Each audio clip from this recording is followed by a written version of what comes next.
buenas noches este día de hoy, este día de almas rotas. Sean todos muy bienvenidos. Bienvenida, doctora Mel. Hola Lupita, buenas noches. Pues sí, mucho gusto de estar aquí una vez más para platicar otro de estos casos de almas rotas. Pues bienvenidos a este día en este canal. Gracias por acompañarnos, a todos los que estén conectados, todos los que nos están escuchando. Gracias por sus likes, por sus comentarios.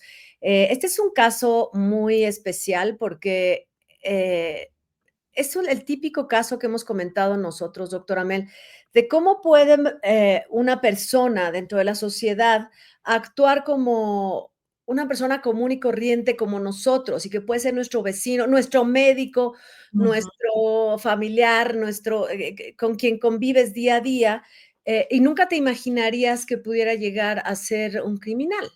Nunca te imaginarías que pudiera tener unos alcances como los que algunos eh, psicópatas o asesinos o maltratadores llegan a tener. De hecho, ¿cuántas veces hemos visto familias que vemos perfecto? Yo en lo personal he tenido experiencias con amigas que yo veo matrimonios perfectos y de repente me entero que se divorcian 20 años después porque siempre me pegó, y de unas historias que no puedes creer, porque Sí, lo que pasa dentro de una casa de cuatro paredes, solamente lo saben quienes están ahí, dentro de su exacto. intimidad.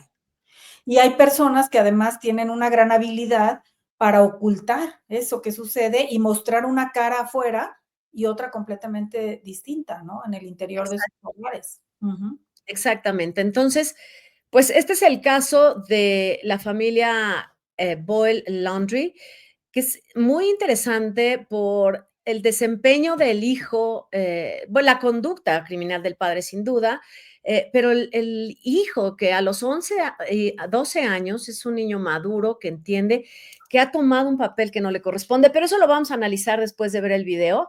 Así que Ujú. los invito a que veamos el video y después lo comentamos. Muy bien. Vamos.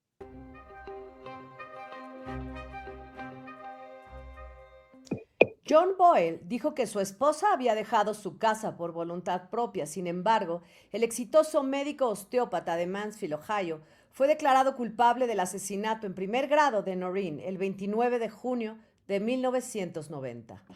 La familia Boyle Landry parecía feliz como muchas otras. Él, un médico osteópata exitoso, tenía su consultorio privado en la ciudad y Noreen, su esposa, odontóloga de profesión, se había retirado de la vida laboral para dedicarse a la crianza de sus hijos. Pero las cosas dentro de la casa no eran tan buenas como parecía. Jack era abusivo y violento con su familia, especialmente con su hijo Collier, a quien obligaba a referirse a él mismo como marica, estúpido niño gordo. Collier, por su parte, lo describía como un alcohólico furioso que perdía el control aún por los asuntos más triviales. Además, John, o Jack, como lo llamaba su familia y amigos, era un mujeriego que tuvo más de una aventura amorosa.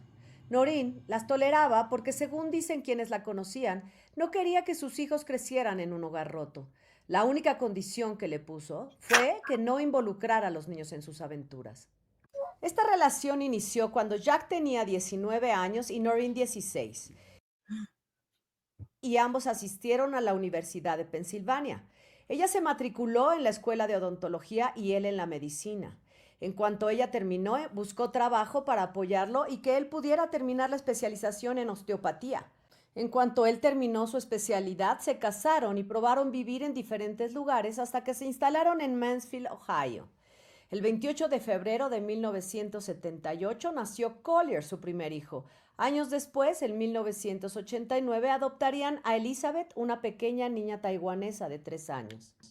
A Jack se le olvidaron casi inmediatamente los esfuerzos de su esposa para que él pudiera culminar sus estudios y pronto comenzó a poner la mirada en otras mujeres. Conforme pasaban los años, afloraba el monstruo que llevaba dentro. Los maltratos a su hijo crecían y crecían día con día. Un hecho que desencadenó la tragedia fue cuando Jack llevó a su hijo Collier a casa de su amante Sherry. A pesar de que al niño le dijo que solo eran amigos, él notó que se besaron y que ella llevaba puesto un anillo personalizado que pertenecía a su madre Noreen. En cuanto llegó a su casa, Collier le contó todo a Noreen, quien enfurecida le reclamó. El acuerdo era que él podía hacer lo que quisiera mientras no involucrara a sus hijos. Decidida, le reclamó el divorcio. Esto no le pareció a Jack. La violencia en casa se agravó día con día. Noreen llevó al pequeño Collier al restaurante Bob Evans y en el estacionamiento le dio una lista de contactos a los que debía llamar si a ella le pasaba algo y le dijo, si algo me sucede, fue tu papá. El 30 de diciembre de 1989, Christine Boyle, la madre de Jack, llegó a pasar unos días con ellos. Esa noche, Collier escuchó a su madre hablar con una amiga a quien le dijo, parece que Jack no me va a matar esta noche, su madre está aquí. Eso fue lo último que la escuchó decir antes de desaparecer. Durante la madrugada, Collier escuchó gritar a su hermana y después un golpe seco. Cuando a la mañana siguiente bajó de su habitación, encontró a su padre tranquilo sentado en la sala. Le dijo que su madre se había ido de vacaciones. Por supuesto, Collier no le creyó a su padre por lo que había escuchado la noche anterior y por lo que su madre le había advertido antes. Además, según dijo después en el juicio contra su padre, él comenzó a ponerse cada vez más agresivo y en alguna ocasión le advirtió que se aseguraría de que él y su madre vivieran en la calle. También dijo que haría de sus vidas un infierno, pues él se iría con su nueva familia, que era mejor. Al pequeño le dijo que los hijos de Sherry, por supuesto, eran mejor que él. Sabiendo cómo era su padre, se regresó a su habitación y sacó del Garfield de peluche donde había escondido los contactos que le había dado su madre y llamó a cada uno de ellos. Les dijo que su abuela Christine le había prohibido llamar al 911 y les pidió que lo hicieran ellos. La versión que John dio cuando llegaron los policías fue que había discutido con su esposa y que ella le había aventado un montón de tarjetas de crédito y que se había marchado sin llevarse su bolso. Además, se había ido en un automóvil que ya la esperaba fuera de la casa. Supuestamente esto había sucedido a las 10 de la noche del 30 de diciembre, pero un vecino que estaba despierto a esa hora desmintió la historia de Jack. Collier logró apartar a uno de los policías para decirle, algo le pasó a mi mamá, no confío en mi padre en lo más mínimo. Fue el detective David Messmore quien atendió a Collier y le dio su tarjeta, pues el pequeño le dijo que en esos momentos no podía hablar ni decirle todo lo que sabía. Estando en la escuela en los primeros días de enero, Collier pidió en la oficina de la directora que llamaran al detective Messmore. David se presentó y Collier le dijo que en cuanto llegara a su casa buscaría a su madre en las estanterías y el sótano, pero que estaba seguro de que no se había ido de vacaciones, como decía su padre. Los días pasaron y Jack evadía las visitas del detective. Sin que John lo supiera, Collier, su hijo, y el detective Messmore estuvieron en contacto los siguientes días. Collier le contó al detective que un día, después de la desaparición de su madre, su papá lo llevó a la oficina para buscar unos papeles. Él accedió a ir para no perderlo de vista. En el camino de regreso, se detuvieron en una gasolinera y Collier aprovechó un descuido de su padre para revisar lo que llevaba.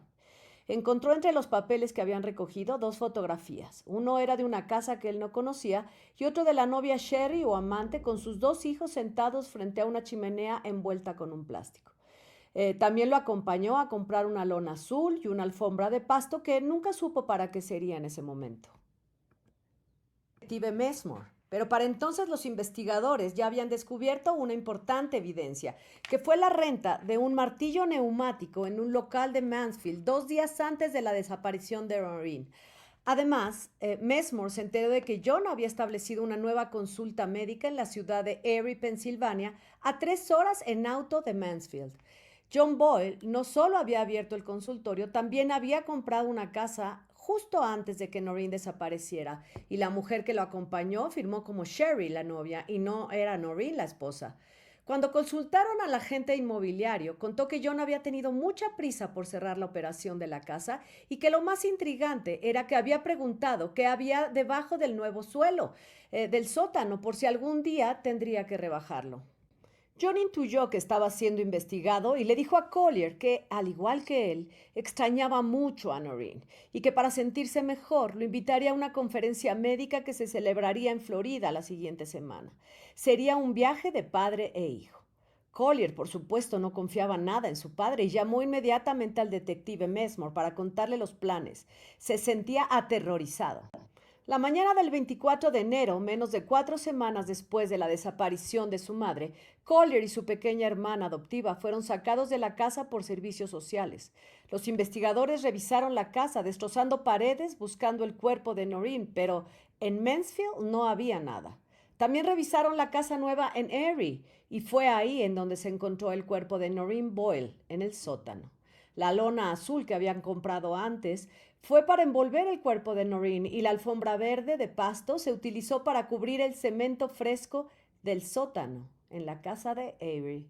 El cuerpo de Noreen fue recuperado el 25 de enero de 1990. El juicio se llevó a cabo en junio de ese mismo año y el testigo clave, por supuesto, fue Collier. El doctor Boyle testificó en su propia defensa, sosteniendo la teoría que había dicho desde un inicio a la policía.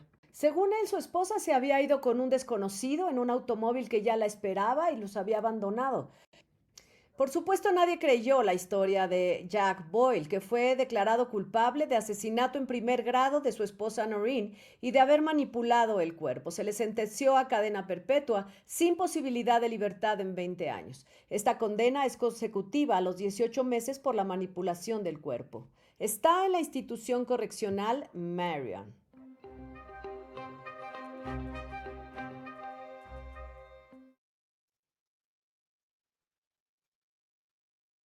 Ahí estoy, ya está.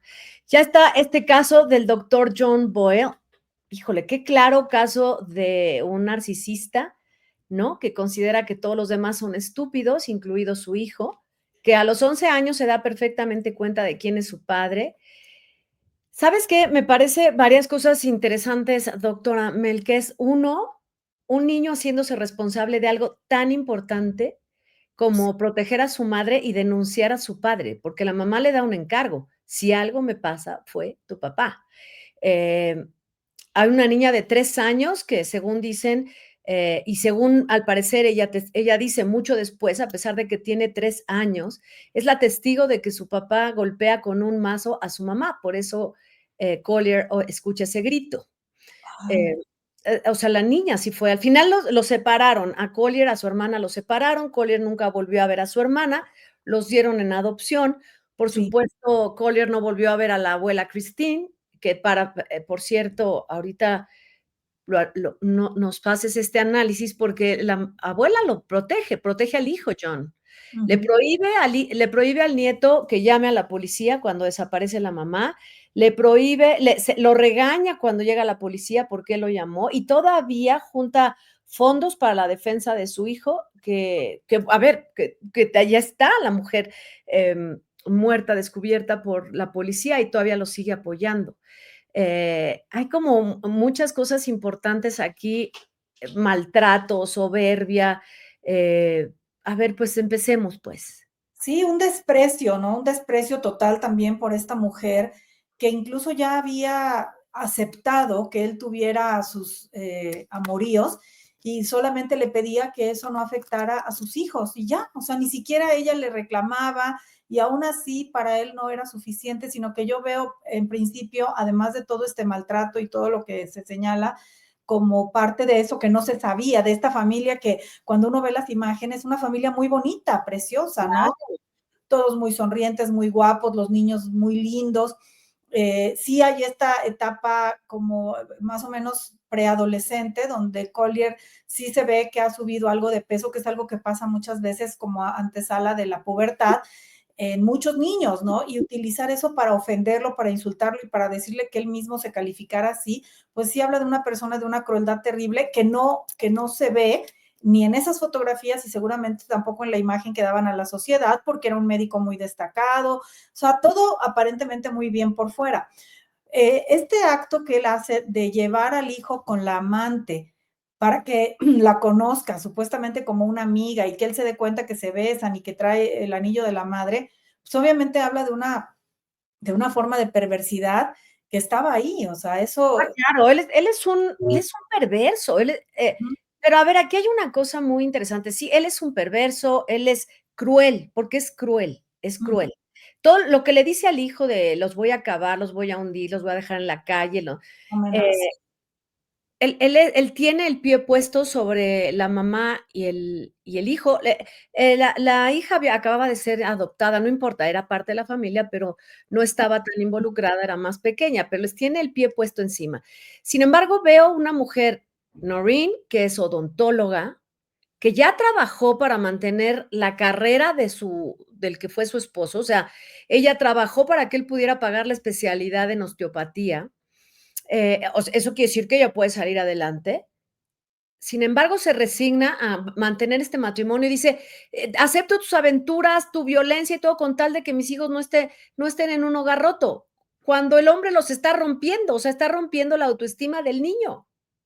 Sí, ella seguramente estaba deprimida y estaba muy devaluada, a pesar de que decía como estas cosas de, bueno, está bien, yo acepto y me mantengo aparentemente tranquila, pero pues no, porque como tú dices, no solo había una humillación clara por el hecho de tener él estas aventuras, sino que había maltrato.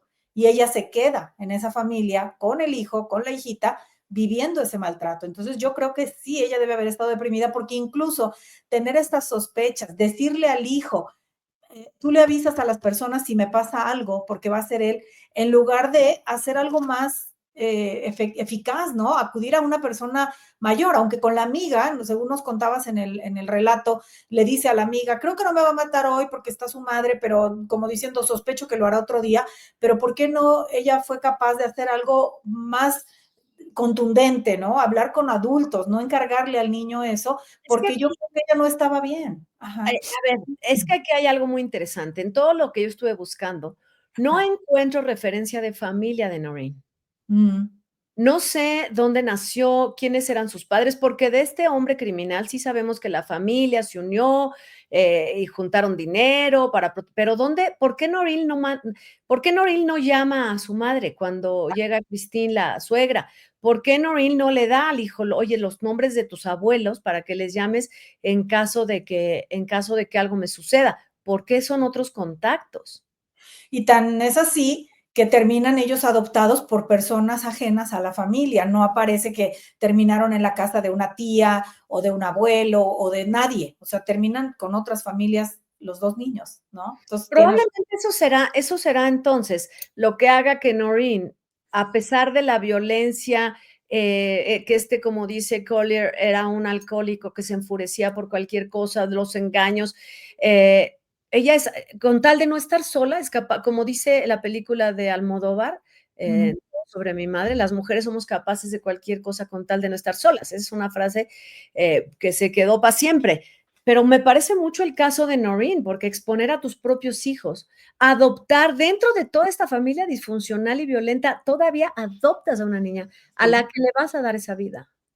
Sí, sí, te digo, por eso evidentemente ella tampoco se encontraba bien, porque además, como tú dices, ella ya había trabajado, lo apoyó económicamente, tenía una profesión, o sea, sí tenía ciertos, más bien buenos medios para salir adelante, pero lo que no tenía, al parecer, pues era una fortaleza interna y una confianza en ella misma, y por eso casi está, es que mira, está esperando que le pase algo y entonces ya nada más le dice al hijo, pues si me pasa, ahí avisas, en lugar de tratar de evitarlo a como diera lugar. Ella se ve que no tenía los recursos que después vamos a darnos cuenta que el hijo sí tenía a esa corta Exacto, edad. y lo tenía, a ver, porque además ella probablemente debe haber pensado que no tenía dónde ir, que sí tenía dónde ir.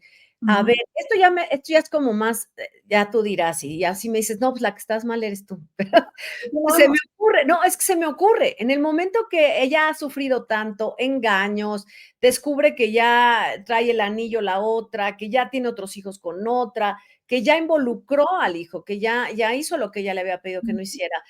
Cuando ya, ahora le voy a decir a mi hijo que fuiste tú, porque además no solo lo lleva al estacionamiento y le dice, estos son los contactos, el hijo los esconde en el Garfield, no, le cuenta cosas terribles, le cuenta todo lo que ha sufrido, porque eso no lo relatamos aquí, pero sí le detalla un montón de abusos que ella ha sufrido a lo largo de este tiempo casada con este hombre y se lo hace saber a Collier, o sea, Collier ya tiene esta imagen perversa del padre, de este maldito, no, ya sabe de lo que es capaz, por eso insiste al policía, no, es que yo sé lo que es mi papá, yo no me quiero ir de vacaciones con él. Pues después de todo este escenario que prepara, porque eso es cierto lo que tú dijiste, Noreen lo preparo el escenario, Ujú. a mi hijo le digo toda la verdad, no le miente, le digo toda la verdad de lo que es tu papá, de lo que es capaz, de quién es, de todo lo que ha hecho en esta relación. Y a la hora que sucede esto, me parece, o sea, lo aventurado que quiero decir, es que es como una especie de venganza de Noreen, Ujú. ¿no? Es como, no sé si sea inconsciente, no, o sea, no sé si sea, o sea, no creo que lo haya hecho exprofeso, pero es, me va a pasar algo, casi, casi, casi, casi le dice al hijo, me va a pasar algo, y vas y tienes que señalar a tu papá, como tú dices, le da un encargo, pero es como una venganza de ella. O sea, no, Mira, te voy a atrapar porque te voy a atrapar. fíjate que es muy importante lo que estás diciendo y creo que eso es lo valioso de hacer un análisis como el que buscamos hacer aquí en Almas Rotas, porque en efecto, las motivaciones de las personas para actuar como actúan pueden ser tan complejas y tan profundas como lo que tú estás proponiendo. Si ella estaba tremendamente deprimida, tremendamente incapaz, así como lo describes cuando hablas de esto de Almodóvar, ¿no? Somos capaces las mujeres de lo que sea para no estar solas. Ella se siente incompetente, ella se siente que no hay salida cuando sí que podría verla, aunque no tuviera otra familia, simplemente ella tenía la capacidad, incluso esto de tener una profesión, que es una gran ventaja, que ya había ejercido, ni siquiera sería lo determinante. O sea, hay mujeres que se van a lavar platos y se llevan a sus hijos y luego ponen la denuncia, que seguramente también cuando ella se pelea con él, tal vez él le dijo, como lo dijo, ¿no? Te voy a dejar en la calle, pero ella sabía que no, que ella podría no quedar en la calle porque podía trabajar y porque podía reclamar algo por un divorcio. Entonces, no tenía ella ya esa fortaleza y probablemente sí estaba vencida emocionalmente y dispuesta a que ya, ¿no? Sí acabara con ella y efectivamente que después, gracias al hijo, esto se supiera y él recibiera el castigo merecido, aún a costa de su propia vida, porque no veía otro camino. O sea, como tú dices, sí puede haber una combinación de resignación, de entregarse a ese destino y luego saber que vengativamente iba a lograr que él fuera atrapado, porque en ese momento no se sentía capaz de acusarlo de lo que ya estaba sucediendo. Claro que puede pasar, Lupita, es tremendamente difícil. Yo sé que muchas personas no pueden entenderlo, no pueden tolerar ese tipo de ideas, pero lo hemos llegado a hablar alguna vez. Es como cuando alguien se quita la vida y uno dice, qué horror, o sea, es el acto más, ya el último que puede cometer un ser humano en su propia contra, pero muchas veces sí hay motivaciones vengativas también ahí. Claro, y eso, bueno, y eso con respecto a la víctima, que es muy interesante. Me parece que el papel de Noreen es mucho, muy complejo. Por supuesto que es una víctima, siempre es una víctima, ha sido víctima. Yo creo que si pudiéramos tener acceso a su vida previa, a su infancia, a su crecimiento, eh, o sea, acepto que haya un apoyo entre la pareja, ¿no? Eh, que tú apoyes a quien está terminando su carrera, tanto hombre como mujer, eso es muy válido. Pero hay antecedentes, él había estado, John Boyd, médico, había estado en la Armada, platicaba sus hazañas y era exagerado, nadie le creía. O sea, esta cosa donde él se magnificaba, donde él se ponía como la gran cosa, era previo a que se casaran. Sí, Claro, todo es un narcisista. ella lo conoce cuando tiene 16 años, es muy jovencita, él tiene 19, se enganchan en esta relación, se casan y bueno, lo que sigue. Entonces, sería muy interesante conocer la infancia y el crecimiento y por qué a los 16 años se engancha en una relación con un hombre tan soberbio y tan narcisista. Pero bueno, esa es la historia de Noreen, que me parece interesantísima y sería mucho mejor conocerla por qué lleva esto, que es creo que es todo lo que tú has dicho, la baja autoestima, la depresión, ¿no? Esta codependencia que debe haber nacido desde antes. Y un detallito, Lupita, nada más si me permites, que además ella se siente, por lo que se ve, tan incompetente que, como decimos, no tendrá, quizá porque no se sabe de papás, de mamá, de papá, de mamá, de hermanos, de tíos, de nada, pero además no se tiene a sí misma como para poder hacer algo y se recarga en el hijo, lo Claro, cual siempre es una injusticia, porque es un latente, ni siquiera es un adolescente todavía. bueno, y esa es la personalidad de Noreen. En cuanto a John Boyle, es un narcisista de manual, es un narcisista, narcisista, narcisista. O sea, Sí. como dije en el relato, no se le olvida muy pronto que la mujer ha hecho un esfuerzo para que él acabe su carrera y él en cuanto acaba ya, soy médico, soy rico, me fue muy bien, yo ahora sí hacer la vida feliz y empieza a conquistar mujeres, a tener una aventura tras otra, se enamora y no solo la engaña con Noreen, o sea, ya tiene 2 hijos para cuando ella se entera. Para cuando ella se entera, él ya tiene 2 hijos con otra mujer, ya le ha regalado sus joyas, ya menosprecia a su hijo, como tú dijiste, que ha engordado, lo que sea, pero también lo insulta de maneras terribles, lo amenaza también. Él además, cuando llega a la policía y le preguntan qué le ha pasado a Noreen, él les inventa una historia que sigue sosteniendo todavía después de que se encontró el cadáver, Sí. y después de que se dijo que esa casa la compró él, Ujú. sigue sosteniendo la historia de que ella desapareció porque se fue en un coche que le estaba esperando, como todos los demás son estúpidos y esta es mi historia y yo soy aquí Juan Camán y yo me creo más que todos, yo estoy por encima de todos. Ujú. Esta personalidad tan soberbia y narcisista, que seguramente si hubiera logrado salir con la suya, le habría hecho la vida igual de miserable a Sherry, la amante. Sí, No, seguramente. o sea, Ujú. ¿no? Sí. Seguramente. Sí, porque además seguro iba a tener entonces otra aventura cuando él se aburriera o se le ocurriera, se le pasara por enfrente, y entonces el desprecio por porque son hombres que objetalizan a las mujeres, ¿no? Entonces la ve como cosa y cuando ya me dejas de servir o de resultar interesante, pues a lo que sigue. Y uno diría, ¿y por qué razón la solución no fue pues divorciarse, ¿no? Así con Como esa. lo había pedido, Noreen le había pedido el divorcio. Porque, o sea, este famoso pasaje al acto que decimos siempre, ¿no? Con ella facilidad de simplemente decir, acabo con ella, la escondo y ya, no pasó nada, ¿no? Es un desprecio total por la vida de otra persona. Y aquí se ve, bueno, yo entiendo que ella debe, digo, por supuesto le iba a tener que dar parte de dinero, mantenerlos, por eso le dice, yo los voy a dejar en la calle, los voy a dejar en la calle, les voy a hacer su vida un infierno, porque seguro él quiere todo el pastel, o sea, él quiere el amante, quiere la casa nueva, quiere quedarse con toda su fortuna y a ellos no les quiere dar absolutamente nada, o sea, además los odia. Tiene una mamá, además, que digo, de Christine solo escuchamos que llega ahí, Ujú, que llega el 30 de diciembre, que es el día del crimen, que seguro ella ujú, escuchó todo el pleito y protege al hijo y le prohíbe al nieto que hable a la policía. Es un narcisista que tiene protección ujú. de su propia madre, que lo cultiva, es como ya sé que esto es chistoso, pero es como un Gordolfo Gelatino, es que ese personaje de Gordolfo Gelatino es tan claro que los polivoces no tenían idea que en los 70 estaban delineando perfectamente el perfil de un narcisista que es capaz de explotar a la mamá, hacerla trabajar horas, con tal de que ellos vivan felices y hacerlas cómplices.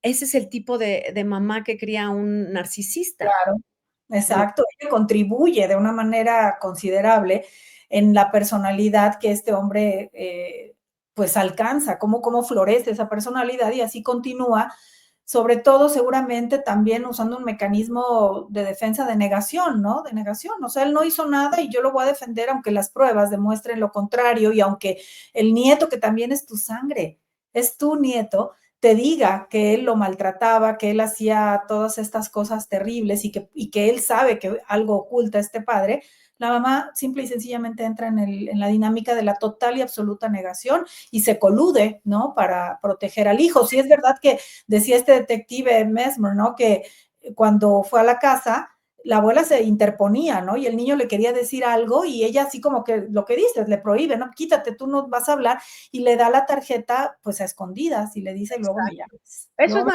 Eso es maravilloso. Este detective Mesmo es heroico porque le total. crea a un menor, entiende que la abuela es la que lo está apartando. El niño, seguramente emocionalmente debe haber estado muy alterado con un terror, y el terror se percibe, se siente cuando alguien está aterrorizado. Según entiendo, también John Boyle tiene un hermano que no se presenta al juicio porque iba a testificar a su favor, pero no lo hace. Yo creo que es solamente la madre quien lo protege. Los demás sí saben quién es, los demás sí lo conocen. Ujú, seguramente sí, al final de cuentas tendría este hermano pues un dilema, ¿no? Interno que lo llevó a decir, no puedo ser cómplice porque te repito, porque hay 2 niños que han quedado ahí sin su mamá, que están sufriendo una experiencia traumática para el resto de sus vidas, y yo todavía apoyar a este para que salga libre y se vaya bien contento, pues no, o sea, eso no puede ser. Ahora, a mí me llama la atención esta capacidad y esta inteligencia de Collier para así tener, y por supuesto, como dices tú, lo heroico y lo admirable del detective que confió en él y que siguió hablando con él desde la escuela, porque era el único lugar al principio donde él podía, ¿no? Comunicarse, y la escuela también apoyándolo, de ayudarlo a que sí hablara con él, con el detective, y poder seguir armando esta historia de dime más, qué más viste, dónde, y bueno, terminar Van descubriendo. armando las piezas, pues él es parte cuando le avisa al policía, salí con mi papá y fuimos a comprar una lona azul y fuimos a comprar una alfombra de pasto que no sé para qué es y encontré unas fotos y vaya, o sea, le da todos los detalles al detective, es como su mano derecha al final para que el detective pueda descubrir todo este rollo. Eh, y creo que este John Boyle, confiado en que su inteligencia es superior a la de los demás, cree que su inteligencia es superior aún que la de su propio hijo. Al final su hijo crece, pasan los años, su hijo han hecho series y documentales con respecto, películas y documentales con respecto a este asesinato. Su hijo ha hecho podcast, ya mayor de edades, ha hablado acerca de lo que vivió en este crimen y se ha entrevistado con su papá. Sí. Eh, que ha pedido y ha apelado y no le han dado la libertad y ya tiene 81 años, yo creo que no se la van a dar jamás. Pero se entrevista con el padre y eso debe ser muy fuerte. Él, de hecho, se cambia el nombre, él ya no es Boyle, él es Collier Landry y nunca vuelve a ver a la hermana, pero debe ser una cosa muy fuerte que vivir con eso, ¿no? Sí, yo creo que él dice que cayó en un, bueno, cayó es una forma de decirlo, pero que él termina viviendo con una familia muy amorosa. O sea, eso es algo, pues casi, casi pensaría uno un golpe de suerte, o yo no sé si en esta Un ocasión, premio, ¿no? Un premio de la vida. o no sé si en esta ocasión el Estado realmente, así como este detective se comprometió tanto con él y con el caso, no sé si el Estado también se comprometió realmente a buscar una familia muy buena para él. Y entonces dice que todo el cariño y todo el apoyo y todo el respeto que obtuvo en esa familia lo fortalecieron de una manera invaluable, que yo pienso que quizá no lo ha dicho, no lo he visto, por lo menos que lo mencione él, porque él también hizo un documental, porque él se dedica al cine. Y entonces, no he visto que lo dijera, pero posiblemente sí lo pusieron en una muy buena terapia que lo ayudó pues a procesar, ¿no? Todo esto, que heridas seguro que hay, pero a procesarlo de la mejor manera. Fíjate, de tal forma que aunque esto no es lo más importante, si tú ves las fotografías de él de adulto, es un hombre que pues superó sus temas de latentito que estaba haciéndose gordito y creció, se hizo un hombre fuerte, alto, atractivo, que modeló, trabajó como modelo, también ha actuado y ahora se dedica a la producción. Quiere llevar un mensaje con esta historia suya. Y creo que lo pudo sublimar bastante bien y lo pudo manejar bastante bien, haciendo una buena vida, pero creo que el apoyo de la familia que lo acoge es muy importante. Creo que eso es clave en esta historia. Y después él dice que él ha llegado a la conclusión que sí, que su padre es un psicópata narcisista sin remedio, pero que es el único padre que tiene y que sí de vez en cuando lo ve y que le manda dinero a la cárcel para que, pues ya ves que se necesita dinero ahí adentro, ¿no? Para tener algunas comodidades o ciertos, no privilegios, pero alimentos, jabón, yo qué sé, y que le manda dinero y dice, porque al final, pues es el único padre que tengo, de ahí vengo. Y eso creo que sería una forma tal vez de entender cierto nivel de perdón que él Qué intenta. fuerte, yo creo que sí, yo creo que a pesar, a ver, de hecho, no, en este mundo, todos los que habitamos esta tierra, tenemos cosas o cicatrices que se quedan, porque no es que Ujú. se borren las cosas, ¿no? Por mucha terapia que tomes, no existe una goma, por aquí tenía yo una goma que le quité a Güera, mira, tengo una goma que así dice, que dice Bad Memories Eraser. Esa no Oh, la tenemos, esa no existe, no ojalá existe. hubiera, claro. Más que aquí, eso no existe. Entonces, todos tenemos unas cicatrices y nos quedan, y por mucho que él haya trabajado, debe tener algo. Eh, Seguro.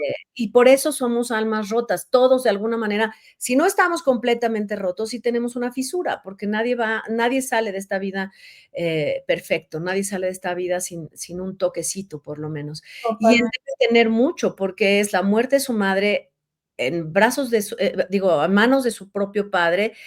No es el primer caso que yo conozco, es más, de hecho conocí uno en persona y lo dejé de ver, pero lo conocí y conozco esa historia y es algo muy grave porque a un niño que es una historia muy parecida, ahorita que me está viniendo a la cabeza, es una historia muy parecida, casi a la misma edad. La persona que yo conocí era un menor, pero tenía 9 años y no intervino en esto de la misma manera como Collier, pero por supuesto que sí vi que quedan muy afectados, muy, Claro.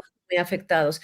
Este es Collier ahora en la actualidad, este es Collier en su podcast, él relata todo, él es entrevistado. Digo, y además, bueno, está bien que él capitalice su propia historia, ¿no? Es muy Pues sí, válido.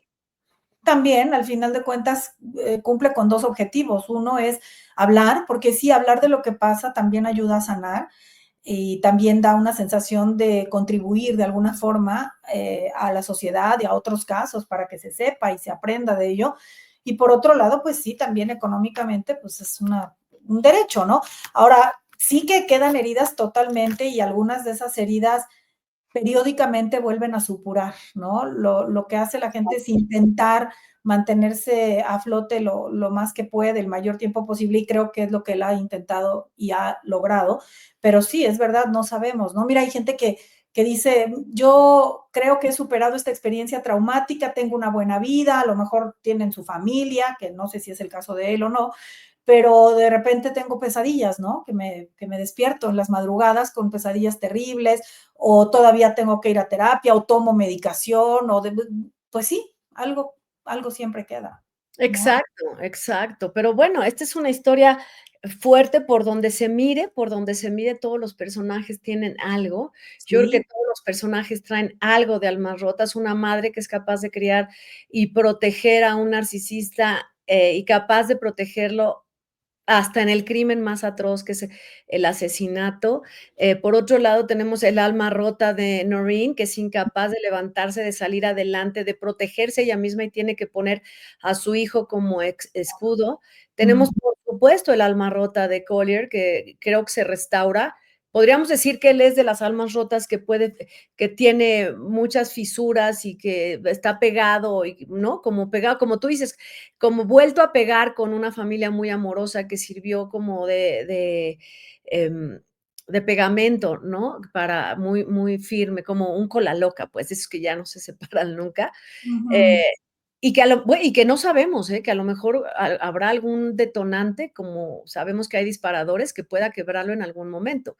Eh, ujú, yo no sé si él tenga hijos, según yo entiendo, no tiene hijos y probablemente sea una de las cosas que queda. Y por supuesto, el alma súper mega rota, que es la del doctor Boyle, que todavía en este narcisismo, crueldad, perversión que él tiene, puede y tiene la suerte de tener un hijo que se preocupe de él, aún hoy, preocupe por así él. es. O sea, todavía, todavía.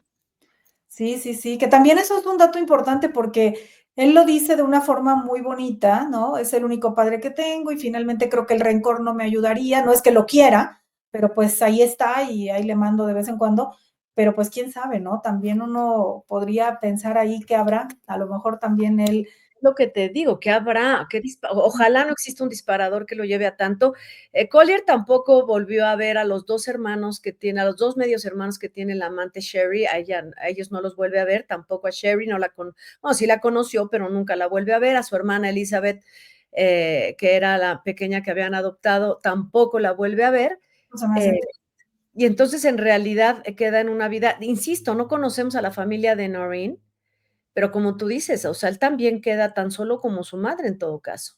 Sí, te digo, y seguro nadie, como tú dices, nadie se va indemne de este mundo, pero después de vivir este tipo de experiencias, creo que es más complicado, y insisto, ojalá que él esté siendo atendido al día de hoy, yo creo, porque ocupó un lugar que no debería de haber ocupado nunca en esa familia, que es el lugar de, como tú dices, el escudo de la madre, el testigo de todas estas cosas y pues obviamente la víctima también. Entonces, creo que Exacto. no debió haber ocupado ese sitio tampoco, era muy pequeño para ello, pero pues así le tocó y así Uno de fue. los roles que nos toca a veces vivir y que no escogemos. Hay roles en la vida que no elegimos vivir nosotros, pero que nos toca vivir.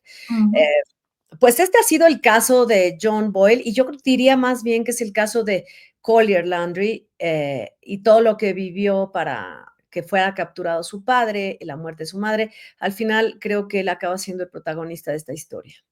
Sí, absolutamente. Es más bien la historia de cómo un niño pequeño que sí fue escuchado por un detective y hasta donde vemos, te digo, apoyado por el director, dice, de su escuela, pudo por lo menos, pues, a lograr que se hiciera justicia ante una pérdida que ya nunca iba a tener remedio, ¿no?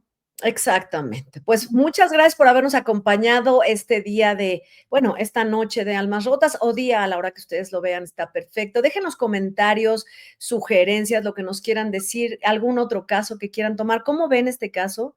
¿Quién es la víctima que más padeció en este caso? Yo creo que todos tienen algo, pero esperamos todos sus comentarios. Muchas gracias, doctora Mel. Muchas gracias, Lupita. Gracias a todos.